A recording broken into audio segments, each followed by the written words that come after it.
Hey, welcome back to Mid-Card Mania. I'm Daniel. Steven. Steve, what we got going on tonight? It's going to be Rick Steiner versus Mike Rotunda. And Lord Palpatine was in a Starrcade. He was. What event are we at? Starrcade 1988. That we are. Now, can I be honest with you? Sure. I love being honest with you here. I know you do. You are normally brutally honest with me. When we said we were going to do this match last week, we announced, like, we're going to do this match, and I was like, all right. I was not looking forward to it. There are several factors why I thought this was going to be a shit match. Number one, NWA. Number two, Mike Rotunda.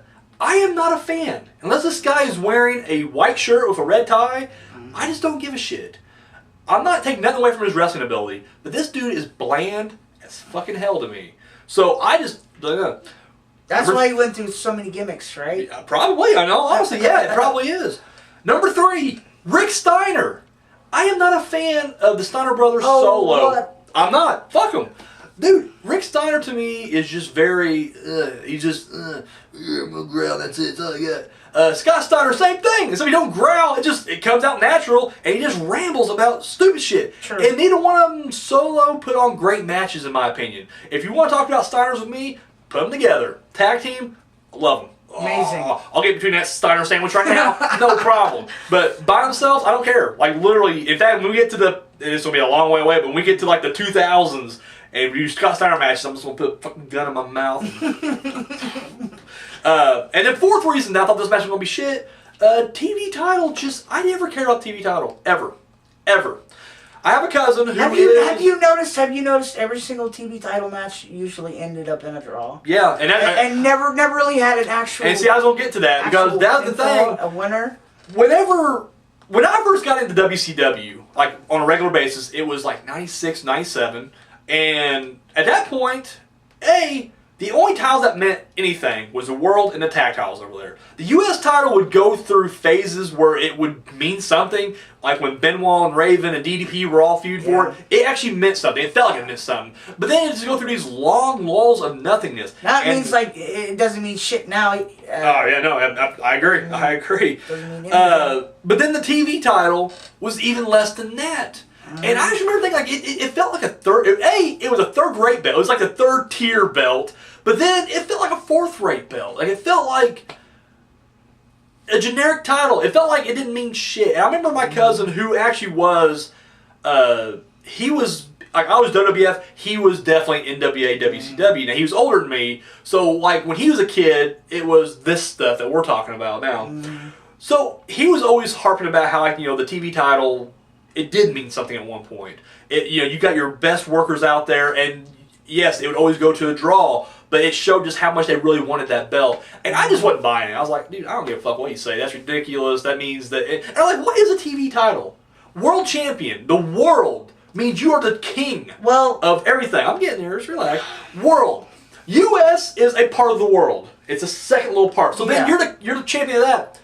What exactly is the king of, like, the champion of television? Well, the television. Well, my opinion, I think they should have never actually had the belt defended on pay-per-view. I think they should have because they also defend it in house shows. They defend it everywhere else. Yeah. And so that made no sense to me. If you want to just make it a third-rate title, like, call it the regional title. That to me makes more sense. Yeah. That you're keeping the geography going. To be the champion of television, that makes no sense to me. And the fact that they always had these, and of course this is different, but for the most part it was 10-minute time limit draws. Yeah. Sometimes 15. This gets a 20. And it's just like, then what's the point?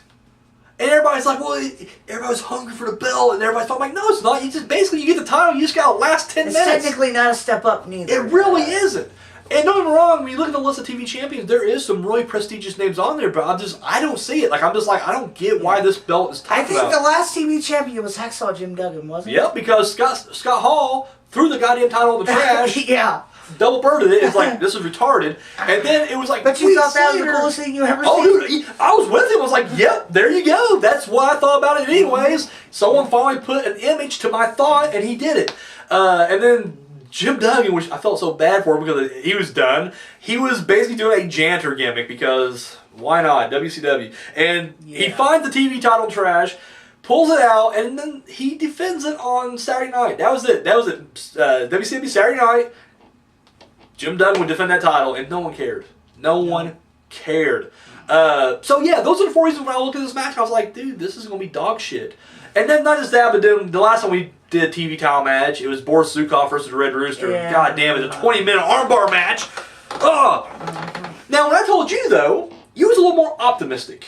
You know, you didn't go like, yippee, but you were just kind of like, oh, okay, we're going to do Rick Steiner, Mike Rotunda, cool. So, I mean, this is definitely more of a Steve match, if you will. I mean, am I wrong? Am I wrong? Am I right? I mean, it's okay. Yes. Because there was a lot of... It was more about the moves. It was more about the match. Yeah. Than the story. But before you even watched the match, though, you were still kind of like, yes, because you knew... I'm a fan of Rick Steiner. Of he's a fan of CM Punk and Daniel Bryan in his mouth. He's just like, please wrestle Kingdom 11. But you are a fan of the wrestling, though, man. Yeah. So this match would appeal to you more. Yes. Okay, got you. So let's get into the actual match. Now, like you said, Prince Palpatine, Palpatine, whatever it is, I'm not Emperor Star Wars guy. Palpatine was up in the Starrcade. A.K.A. Kevin Sullivan. With the worst nickname, Gamesmaster, because at this point they're doing the Varsity Club, so he's not the Taskmaster, he is the Gamesmaster. Yeah. But he's still doing like a Dark Lord Sith thing, so it is kind of like... Anyway, but he's on the shark cage, and then you got... And I thought it was kind of interesting, they both came out to the same music, because they were both members of Varsity Club, but Rick Steiner left, and of course, once again, I didn't watch NWA, so I'm not sure what... You get the idea that Rotundo's the one that's probably responsible for getting him out because whatever reason. But yeah, I found it kind of interesting that the music played for Steiner, and then the same music kicked back on for Mike Rotunda. I was like, really? But dude, the crowd was into Steiner. I was honestly shocked about that, dude. The crowd was like barking. Dude, the crowd was on fire for this match. I will tell you right now.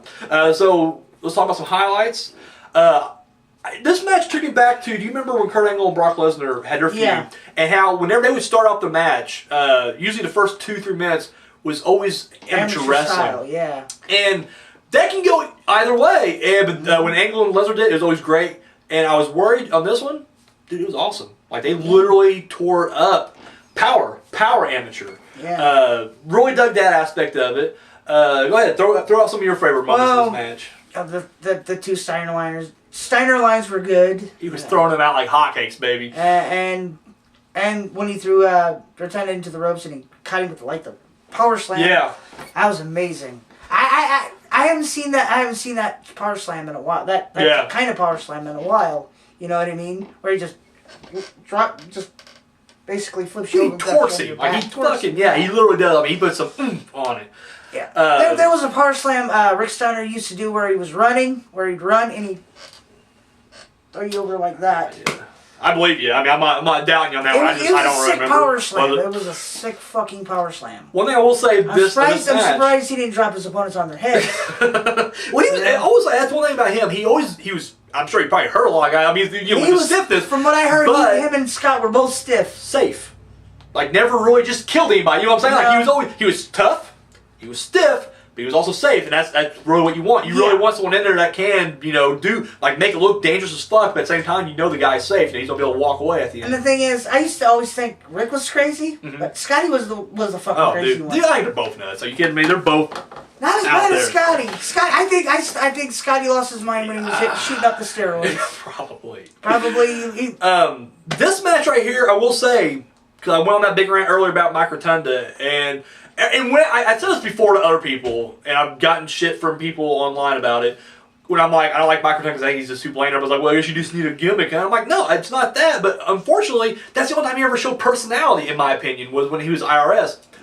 But in this match, dude, he cranked it up to 11. Like, we just saw him in the Tower of Doom match. Yeah. I didn't see this Mike Rotunda in that match. This Mike Rotunda showed passion, showed fire, and dude, he looked like a credible threat for the first time ever. And I know I've seen him in successful matches before. Don't give a shit. They were boring. This is the first time where I'm like, dude, these guys are trying to end each other, and they're going. And it felt like maybe they're going for that TV title, but it also felt like it was personal. And that's great.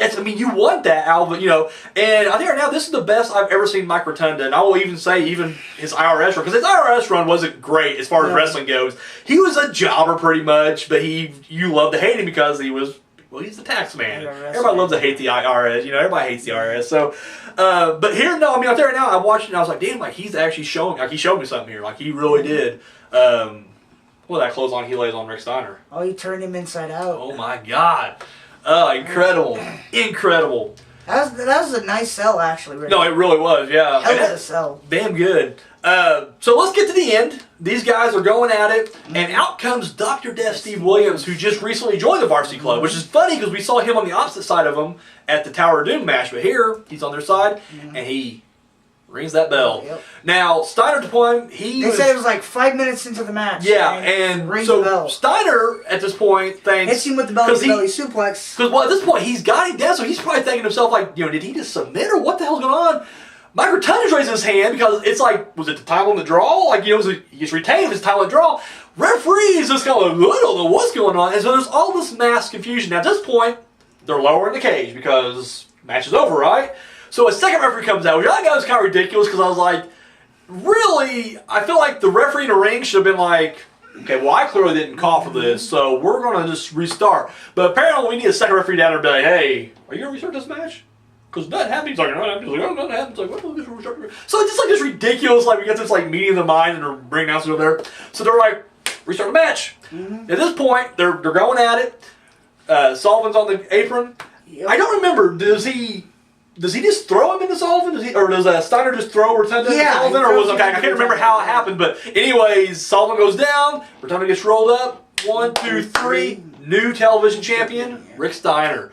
So yeah, Steve, take the lead, my man. Give us your review of this match. What do you think about it? My review of this match, it was, from my opinion, I really don't get into a whole lot of NWA style of pro wrestling. But it actually did catch my attention. I thought it was a hell of a match.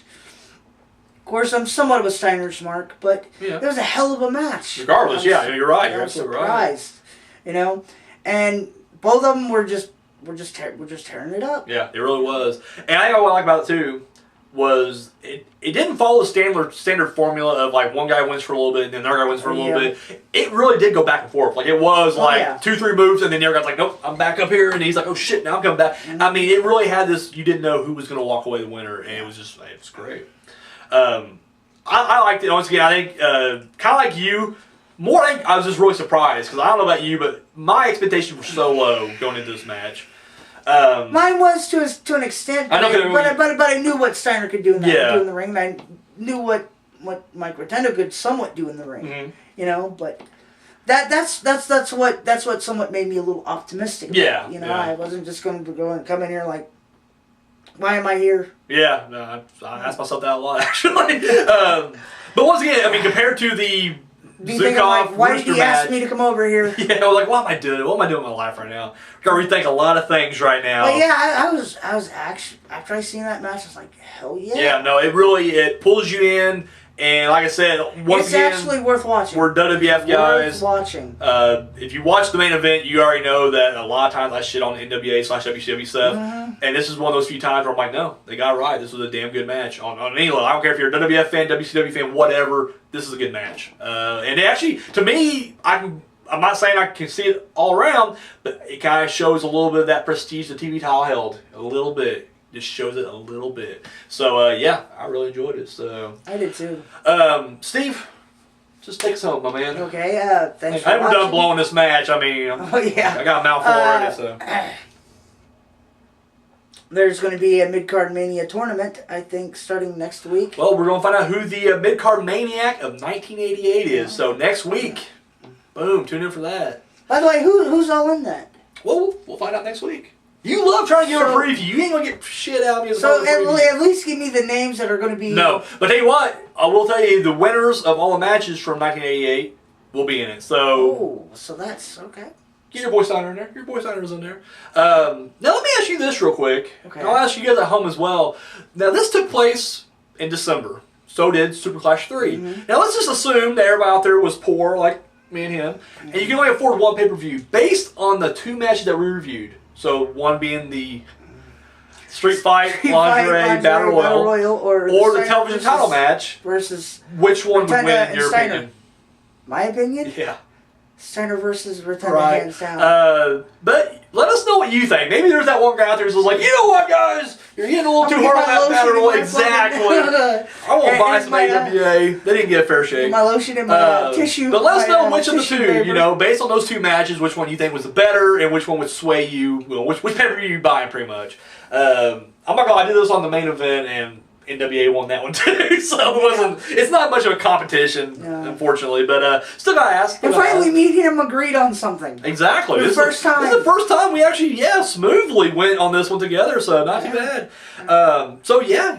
Anything else to say?